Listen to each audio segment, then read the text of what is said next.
Hey yo, karibu sana, sijapoa, Chaz, the storyteller again. Wanangu wa nguvu, tunakutana tena hapa ambapo tunaenda kupata hadithi iliyo bora zaidi. Jina langu ni Hilo. Unaweza kutembelea stories zangu zote kabisa katika upande wa YouTube. Kule unaweza kusubscribe, kushare na kucomment. Lakini pia kuna upande wa TikTok, huku pia napatikana kwa jina la Chaz the storyteller.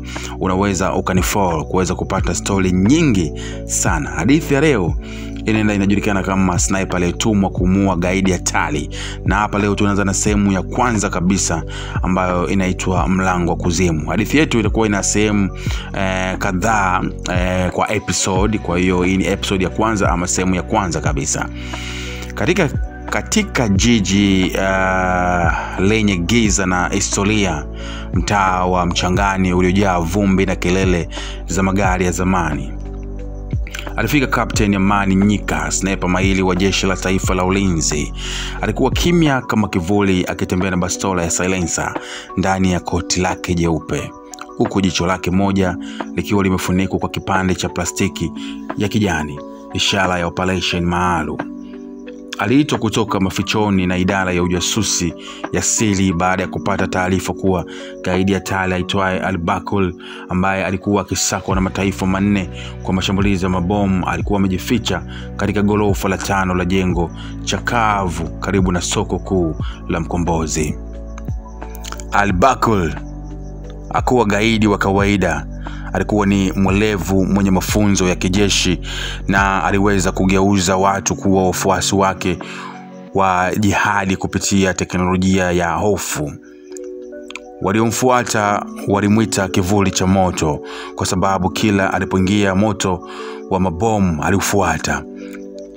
Lakini safari hii serikali ilikuwa imeamua ni lazima angamizwe, na mtu pekee aliweza kuibeba kazi hiyo bila kushindwa alikuwa Amani Nyika, sniper wa low balidi aliyewahi kuua kwa risasi kutoka umbali wa mita 1200 bila kukosa.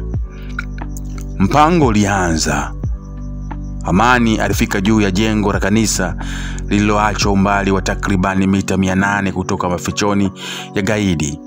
Alikusanya kipaza sauti, lensi ya telescope na silaha yake MK14 yenye uwezo wa kupenya hata kuta 4. Katika masaa 4 ya kwanza alikaa kimya, akifuatilia kila mwendo ndani ya jengo. Aliona walinzi wawili, wote wakiwa na AK-47, lakini hakukuwa na ishara ya Al-Bakul mpaka saa 2 usiku. Saa 1 ikawa gorofani na mtu mwenye koti jeusi na kilemba cheusi akaingia ndani, akiambatana na mtoto mdogo wa kiume. "Huyu ndiye," Amani alisema kimoyomoyo, akimwangalia kwenye skopu. Lakini kabla hajavuta risasi, ujumbe ulifika kupitia radio ukisema, "Usimuue bado, kuna raia ndani, hakikisha unamtoa mtoto salama." Ngumu zaidi, uwaji wa kimya bila kusababisha hasara kwa mtoto ndani ya jengo lenye walinzi 5 na gaidi mmoja hatari. Amani alitulia akifuata maelekezo, huku jasho likimtoka, kisha kaanza kazi kwa kupanga mkakati wake maalum. Hiyo ni sehemu ya kwanza kabisa. Je, atafanikiwa kufanya kile ambacho